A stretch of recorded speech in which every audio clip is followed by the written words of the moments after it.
Hello बच्चों और दोस्तों, आज की बातचीत का जो मुख्य विषय है वो ये है कि जब एक नए बच्चे की नई जॉब लगती है तो उसे किस तरह से सेविंग करनी चाहिए अपने पैसे की। ये आज मेरा मुख्य विषय है जो मैं आपके सामने लेकर आया हूँ। इसे समझने और समझाने के लिए एक बच्चे की जब नई जॉब लगती है तो मान लिया कि उसकी जो सैलरी है वो 30,000 रुपीज़ पर मंथ है। हो सकता है कि 50,000 रुपीज़ पर मंथ भी हो या उससे ज़्यादा भी हो, लेकिन फॉर एग्जाम्पल आपको समझाने के लिए मैं 30,000 रुपीज़ पर मंथ का एग्जाम्पल लेके चल रहा हूँ। सबसे पहले तो ये है कि जैसे ही एक बच्चे की नई जॉब लगी उसे किन चीज़ों से बचना चाहिए और फिर उसे अपने पैसे को किस तरह से सेविंग करके आगे बढ़ना चाहिए अपनी लाइफ में। ये आज मुझे बात करनी है आपसे। तो पहले किन चीज़ों से बचना चाहिए उसकी तरफ देखते हैं। एक बच्चा जिसने अपनी मेहनत से अपना अचीवमेंट हासिल किया है, वो कहीं गवर्नमेंट जॉब में गया है या प्राइवेट जॉब में गया है और उसकी अर्निंग जो है 30,000 रुपीज़ पर मंथ के आसपास होनी शुरू हो गई है। एक यंग एज में 21 साल 22 साल 25 साल की एज में एक बच्चे के बहुत सारे इमोशंस होते हैं और आप याद रखें ये बात, सबसे ज़्यादा खर्चा जो इंसान करता है वो अपने इमोशंस के लिए ही करता है। खर्चा करना गलत नहीं है, लेकिन इमोशन से ज़्यादा अटैचमेंट होकर एक बहुत बड़ा खर्चा कर देना, जबकि हम एक अभी उस लेवल पे नहीं है, एक मॉडरेट लेवल पर है, तो मुझे लगता है कि ये कोई समझदारी की बात नहीं है। इसलिए मैं आपके सामने एक विषय लेकर आया हूँ। तो किन इमोशन से हमें बचना चाहिए, किन चीज़ों से हमें बचना चाहिए। जैसे एक न्यू कमर है, उसे सबसे पहले एक शौक होता है कि भाई मेरे पास एक गाड़ी हो। आजकल बाइक की कम सोची जाती है, गाड़ी की ज़्यादा सोची जाती है। तो सोशल मीडिया का ज़माना है, आपके पास मैसेज आते रहते हैं, आपके पास ईमेल्स आती रहती हैं कि आप बैंक में आए, आपको लोन दे दिया जाएगा, गाड़ी का लोन वगैरह वगैरह। और स्टूडेंट उन्हें पढ़ता रहता है, देखता रहता है, उसके अंदर एक्साइटमेंट रहता है और जैसे ही उसके पास सैलरी आनी शुरू होती है वो सब कुछ कैलकुलेशन करके सोचता है कि अब गाड़ी ले ली जाए, ये गाड़ी लेने का सही समय है। लेकिन वास्तव में उस इंसान के लिए जिसकी सैलरी 30,000 रुपीज़ पर मंथ है, मैं कहता हूँ 50,000 रुपीज़ पर मंथ भी है, तुरंत ही गाड़ी लेना कोई समझदारी का विषय नहीं है। क्यों? पहली बात तो ये कि जो बैंक आपको लोन देगा, भले चाहे वो लोन रेट कितनी भी कम क्यों ना हो, 7% हो 8% हो, वो एक तरह से इंटरेस्ट ही है। और इंटरेस्ट देना और लोन लेकर गाड़ी खरीदना और उसके ऊपर इंटरेस्ट देना, ये कोई समझदारी की बात है ही नहीं। सपोज किसी बच्चे को एक अच्छी एसयूवी चाहिए आज की तारीख में, जिसकी कॉस्ट 7-8 लाख या 10 लाख के आसपास होती है, महंगी है इससे भी, वो अपने बजट की बात है।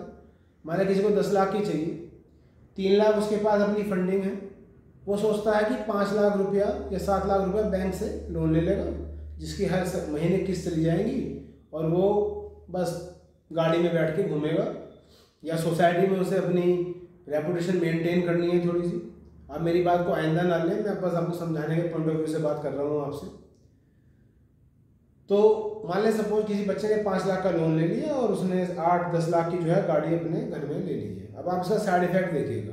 एक तो उस बच्चे ने गाड़ी खरीदी है जिसकी वैल्यू बढ़नी नहीं है, घटनी है, पहली बात। दूसरा, वो भी लोन पे लिए।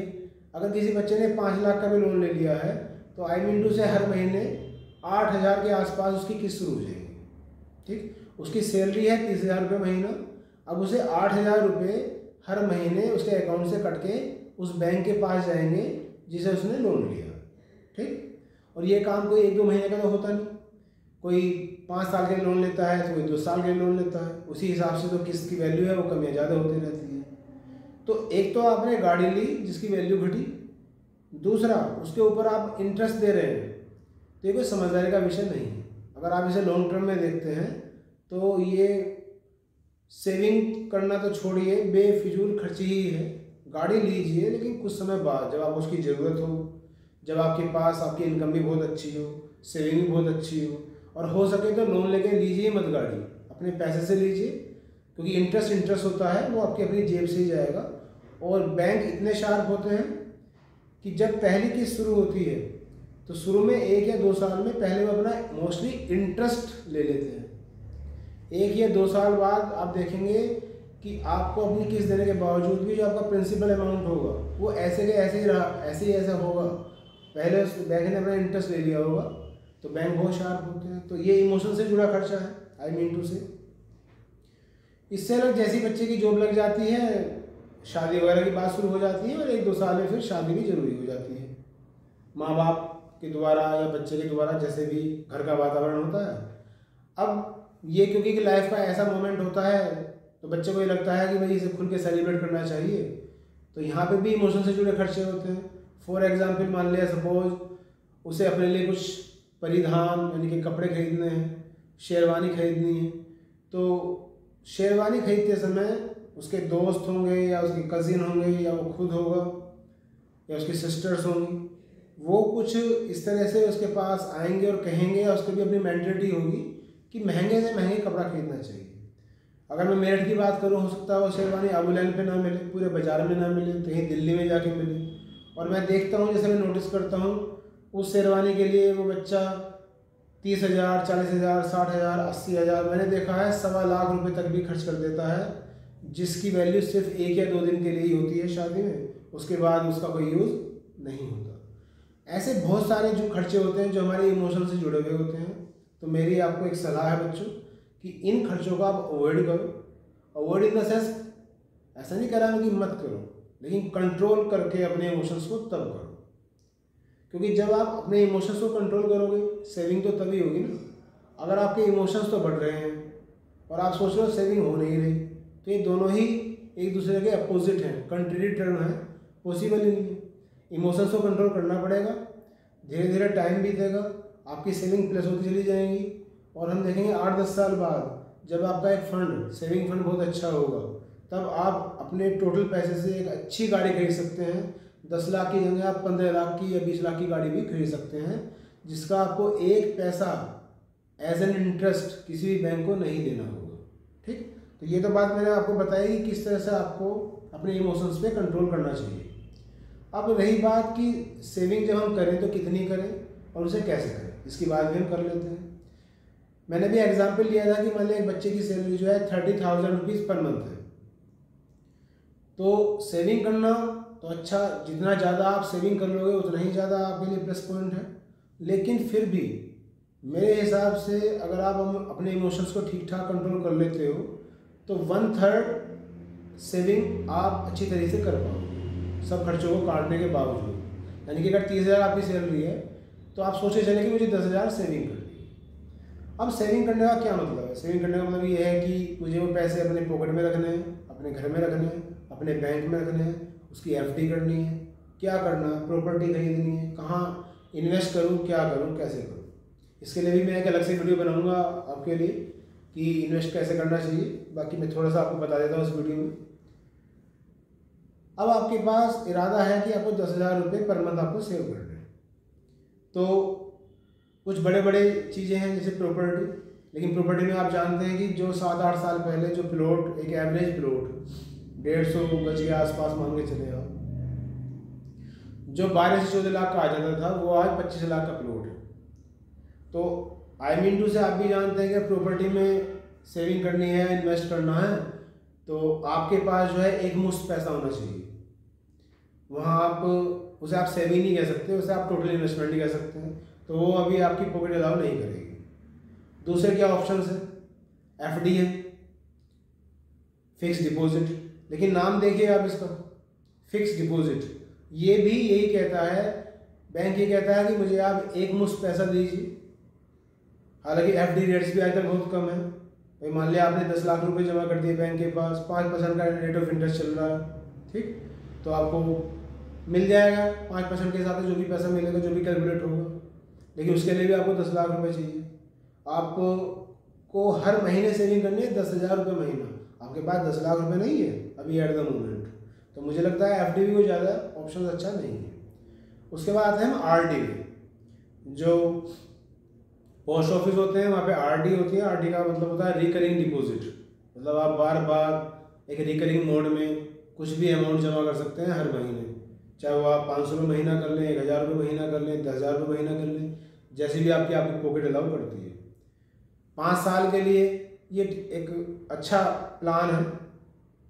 मान लिया आपने 5 साल के लिए आपने आरडी ले ली है और आपने हर महीने जो है आप 10,000 रुपये जमा कर रहे हैं उसमें, तो मोटे मोटे तौर पे आप देख लीजिए, 1 साल में आपके 1,20,000 रुपया हो गया, 5 साल में आपका 12×5 = 6 लाख रुपये जमा हो गया। 5 साल बाद जब वो आरडी मैच्योर होगी तो मुझे लगेगा कि आपका जो अमाउंट है 6 लाख तो आपका अपना है, उसमें आपको 7 या 7.5 लाख रुपए उस पोस्ट ऑफिस से आपको रिसीव होंगे, यानी कि ये जो ऊपर का मिला है आपको इंटरेस्ट मिलेगा। और 10-10 हज़ार रुपये महीना जमा करने से आपके पास एक फ़ंड इकट्ठा हो गया जो 7.5 लाख रुपये आपको मिला। लेकिन यहाँ पेशेंस होना चाहिए। 5 साल की बात मैंने की है ना। हालांकि कुछ इसकी में लॉक इन पीरियड भी इसलिए ही होता है ताकि आप बीच में सेंटिमेंट्स में आकर या किसी इमोशंस में आकर अपने पैसे को ना निकाल लें, ठीक, वो लॉक इन पीरियड भी इसलिए होता है। तो एक अच्छा ऑप्शन है। इससे भी अलग ऑप्शन आजकल जो चल रहे हैं, म्यूचुअल फंड चल रहे हैं। म्यूचुअल फंड में भी आप कम से कम पैसा आप रेगुलरली बेस पे इन्वेस्ट कर सकते हैं, लेकिन म्यूचुअल फंड के लिए जानकारी होनी चाहिए, खुद अपना इंटरेस्ट होना चाहिए कि कौन सा शेयर क्या है, कैसा है, क्या नहीं है। अगर आप बिना नॉलेज के करोगे तो हो सकता है फ़ायदा तो छोड़ो नुकसान उठाना पड़ जाए, ठीक, तो वो भी नॉलेज का खेल है। लेकिन कुछ गवर्नमेंट सेक्टर या प्राइवेट सेक्टर ऐसे हैं कि आपका पैसा जो है म्यूचुअल फंड में ही लगवा रहे हैं, लेकिन अपने हिसाब से। जैसे मैं एग्जाम्पल लूँ, कोई बैंक है मान लीजिए, तो बैंक अपने फंड क्रिएट करता है, वो लोगों के पास तक जाता है, वही ईमेल्स के द्वारा या मैसेज के द्वारा या पब्लिक डीलिंग के द्वारा उन्हें अपने प्लान समझाता है कि आप 500 रुपये महीना इन्वेस्ट करें, 2,000 रुपये महीना इन्वेस्ट करें या 10,000 रुपये महीना इन्वेस्ट करें, और हम आपका पैसा एक फंड में डाल देंगे जो म्यूचुअल फंड से अटैच होगा। अब 2 तरह के फंड होते हैं, एक तो होता है डेब्ट फंड, एक होता है इक्विटी फंड। अगर आपको एक मॉडरेट इंटरेस्ट रेट चाहिए तो उसे डेब्ट फंड कहते हैं, और जहाँ ज़्यादा रिस्क होता है उसे इक्विटी फंड कहते हैं। आई मीन टू से, अगर कुछ कंपनियां ऐसी हैं जहाँ ज़्यादा उतार चढ़ाव आते हैं तो आपका पैसा अगर इक्विटी फंड में लग रहा है तो उन कंपनियों में लग रहा है, और जो डेब्ट फंड होता है वहाँ पे अगर आपका पैसा लग रहा है तो सर्टेनली मतलब वहाँ ज़्यादा रिस्क नहीं है, आपको आराम से 7%, 8% का annual profit as an interest कह लो आप, आराम से मिल जाएगा। तो आप ऐसी कंपनियों में, चाहे वो गवर्नमेंट सेक्टर में हो या प्राइवेट सेक्टर में हो, आप उनके पास ऐसी स्कीम ले सकते हैं। अगर आप म्यूचुअल फंड में लगाना चाहते हैं तो जब आप म्यूचुअल फंड में अपना पैसा लगाएं ऐसे जैसे मैंने आपको बताया है, तो आप ये ध्यान रखें कि मान लिया आपको सपोज 10,000 रुपये आपको इन्वेस्ट करने हैं पर मंथ, तो 100% रेशो में से आप अपना फंड कुछ इस तरह से बनवाएं कि जो 60% फंड है वो तो आप अपना डेब्ट फंड में रखें, और जो 40% पैसा है आप वो अपना इक्विटी फंड में रखें, ताकि आपको ना ही तो ज़्यादा रिस्क बियर करना पड़े, क्योंकि स्टॉक मार्केट आप जानते हैं बहुत ही सेंसिटिव होता है। पूरे वर्ल्ड में कहीं भी कुछ अगर उल्टा सीधा हो जाता है, मान लिया सपोज हो तो रहा है अमेरिका में, लेकिन उसका इफेक्ट इंडियन शेयर मार्केट में भी पड़ेगा, तो आपका पैसा डाउन जाएगा। तो अगर ऐसी स्थिति बनती रहती है, जैसे कोरोना आया था या अभी बैटल हुआ है यूक्रेन बिटवीन रशिया भी चल रहा है, तो अगर आपका सारा पैसा इक्विटी फंड में होगा तो वो ग्रो नहीं कर पाएगा। तो आई मीन टू से 60% आप मेरे हिसाब से, आपकी अपनी भी राय भी हो सकती है या जो आपको सलाह देंगे उनकी भी राय जरूरी है, आप 60% पैसा आराम से इक्विटी फंड में रखिए, 40% रखिए डेब्ट फंड में, तो आपका जो फंड है वो बहुत ही बैलेंस होकर चलेगा। और आप जब से लॉन्ग टर्म में सोचते हैं तो आराम से आप 12%, 13%, 14%, देखा गया 15% तक का भी रिटर्न आराम से ले लेते हैं इस तरह से। और आपको फंड मैनेज करने की भी जरूरत नहीं है। जिस संस्था से आप ये सब चीज़ें लोगे उनके खुद के फंड मैनेजर होते हैं, वही उन फंड को अपना रेगुलेट करेंगे। आपको तो बस ये है कि जो आपकी किस्त है, मंथली देना चाहते हो, क्वार्टरली देना चाहते हो, हाफ ईयरली देना चाहते हो या एनुअली देना चाहते हो, वो दीजिए। लेकिन हाँ, पेशेंस रखिए। आपका पैसा जितना लॉन्ग टर्म के लिए रहेगा, लॉन्ग टर्म से मतलब 5 साल, तो कम से कम 10 साल, 20 साल, उतना ही पैसा आपका ज़्यादा से ज़्यादा ग्रो होगा। ये फंड इसलिए नहीं होते कि भाई आपने आज पैसा इन्वेस्ट कर दिया और आप 2 महीने बाद, 1 साल बाद देख रहे हैं कितना पैसा बढ़ गया। नहीं, अगर आप इस तरह से हैं तो फिर तो अपना पैसा आप एफडी में डालिए और जो भी ब्याज दे रहा है बैंक, अपना उसे निकाल लीजिए और अपने यूज़ में ले लीजिए। लेकिन अगर मान लिया आपको अच्छी खासी सेविंग करनी है तो फिर तो पेशेंस का खेल है, पेशेंस तो होना ही चाहिए। तो मेरे हिसाब से सबसे बेस्ट है आज के सिनेरियो को देखते हुए। ठीक, तो बच्चों इस वीडियो में मैंने आपको यही बताया कि जब भी किसी बच्चे की नई जॉब लगे, अपनी फैमिली को सपोर्ट करें, अपने इमोशंस को कंट्रोल करें और सेविंग पे ज़्यादा ध्यान दें, ताकि आने वाले समय में आपको कभी भी अपने आप को इन्फीरियर समझने में इन्फीरियर ना समझें। वो एक समझदारी का आप स्टेप लेंगे तो आगे अपने आप को बहुत स्ट्रॉन्ग फील कराएंगे आप। ठीक है, जैसे मैंने आपको समझाया। आज इस वीडियो में इतना ही, बाकी नेक्स्ट वीडियो में जल्दी मिलेंगे। Thank you very much.